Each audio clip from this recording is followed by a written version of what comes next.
Hello everyone and welcome back aboard the night train. About this time last year I did a quick layout update video showcasing all the modelling I managed to get done over the festive break.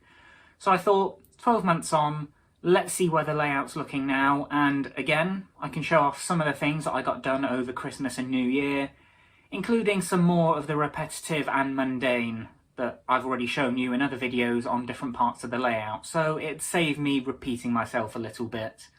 Anyway, here's how the layout's looking at the moment, as well as a bit of a sneak peek at all the bits I'm going to be working on over the next year. Here's how the layout looked back in January 2024. Pretty much just some boards with track and cork set on them, as well as a couple of buildings in various stages of completion. A little over a year later, and there's a much more vibrant environment covering most of that bare surface. Some locales and features of the layout are pretty much finished, but there is still plenty in progress or that I've not properly started on yet, as well as some changes and adjustments to the original plans. One of the first scenes I attempted was the farmyard in the back corner. I've not touched this in a while except to put some Thomas characters in for my Brit Allcroft video. It still looks fantastic, but I need to refit that LED with some more permanent glue, as the double-sided tape hasn't held it up. The underwater corner is also pretty much untouched since I last covered it in my videos. Everyone who's seen the layout in person has been unable to resist bending down to look beneath the surface, so all that effort modelling the underwater scenery has been well worth it. My most recent focus has been finishing off the narrow gauge yard, which is now pretty much complete. There is still some work to be done, with the forest atop the rocky outcrop on my agenda for this year, to bring another dimension of height and greenery to this portion of the layout. But, as it stands at the moment, I've got a great scene for running and shunting narrow gauge stock and engines. Sticking with the narrow gauge loop, as part of the forest scene I've partly completed two different bodies of standing water around the loop siding, using two different techniques. Once these are finished, I'll be able to show the process and conclude which approach I preferred. My second narrow gauge station, serving the old mansion and the museum, is currently awaiting my attention. I've all the dimensions planned out and basic materials ready, so it's another feature I'll get round to, eventually. By far the biggest change I've made to the layout plan is scrapping my narrow gauge tunnel.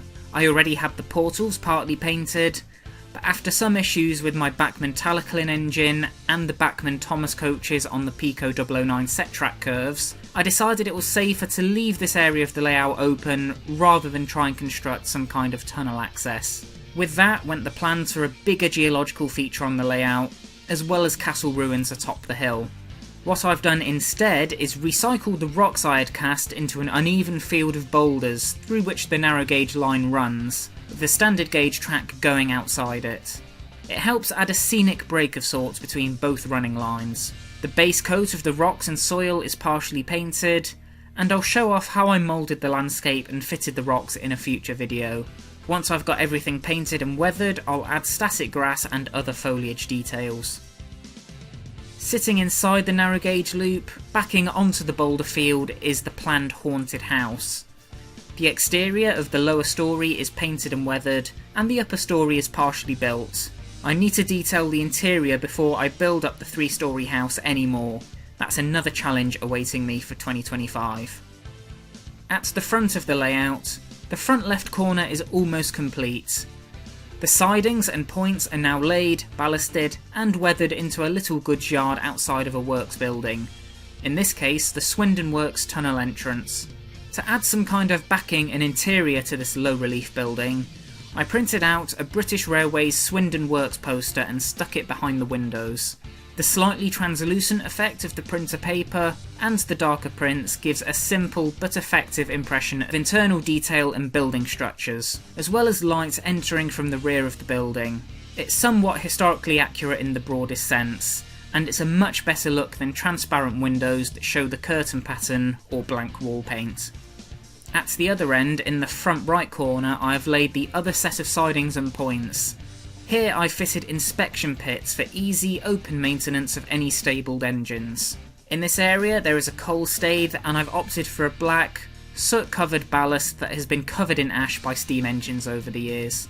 Painted Pico buffers have been shortened to allow for maximum usage of the siding lengths, while repainted spare wagon parts and rails help add some visual detail. One big focus of mine over the festive break has been the road system running through the layout. I had to add the camber, and then used wet and dry emery paper for the road surface, which now has its own base layer of grey coloration. I've drawn on some rudimentary markings with paint pens, and begun to plan out the car park area by the museum. I'm currently painting up some laser cut curbstones to line the roadsides, and I'm working out how to fit embossed plasticard sheets for the pavement at the correct height. I've also got the level crossings to do, and as a starting point I've acquired some laser cut track inserts designed for third radius curves. I've got one painted up as a test piece, and once the road network is complete, these will be among the last things to fit. While on the topic of roads, to make use of a Bluebell Railway waiting room and shelter I can't fit on the second station platform, I've decided to use it as a bus shelter by the bus stops. It's certainly much nicer than any modern bus stop, and is in keeping with the station architecture. Speaking of the station, I've marked out the area and length of the platforms I want to build. Once most of the other scenic sections are out of the way, I'll begin modelling this area in earnest. As one of my platform setups will have an on-platform signal box, I've now got space for an adjacent water tank, which also means that I can move the water pipe hose onto the platforms as well, saving board space. There have been a few building rearrangements as well. The bookshop and model shop have been moved to the roadside, and are both on my to-do list to finish when the time comes.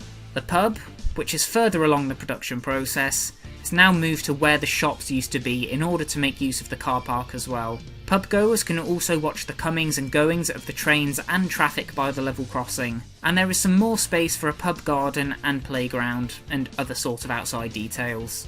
The final building on the layout has not changed at all in the last year.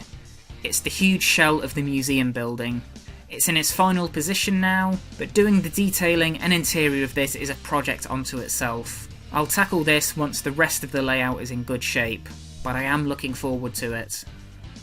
Last but not least, to finish off all of the topographical modifications I need to make to the main baseboards, I've cut out and installed an excavated pit for my paleontological dig site. The contouring of the cliffs needs some refinement, and then I'll be able to apply a good layer of filler and begin on the rock texturing, embedding the partially excavated fossils as I go. The coach that's been converted into a field lab is in position as well, showing off my first real stab at modelling a building interior. And what's the point of admiring a model railway without running a train? I've gone for Hornby's Great Northern Railway Class N2, number 1744, with a mixed train of wagons I felt I've not run in a while, or at least properly since I've gotten them.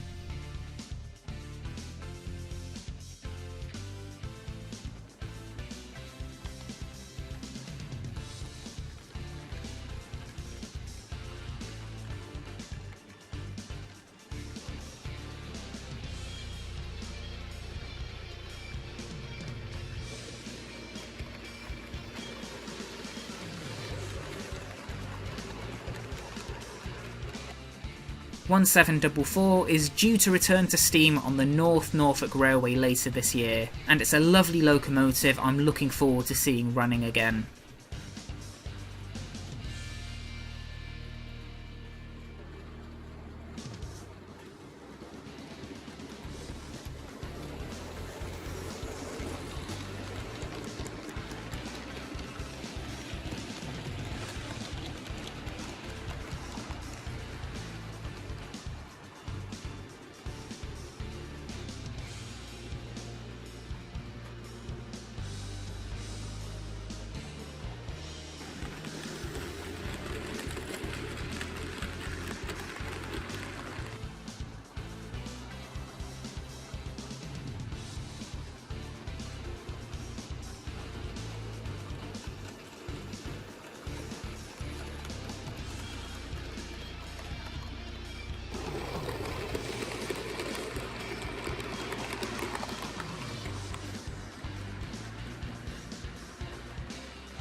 So that's the layout as it's currently looking.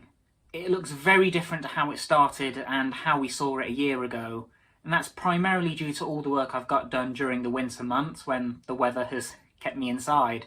There is still tons to do though, so expect many more modelling diaries and videos from me over the next year. If you're interested in seeing those, make sure you do all the usual YouTube jazz.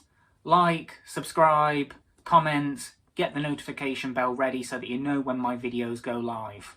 If you're working on your own layout at the moment, why don't you let me know how it's going in the comments down below. Let me know what you found to be the most enjoyable part of the process, or perhaps the most challenging part of the process, as everyone's experience of building a model railway layout is quite different, and shared experience is incredibly useful.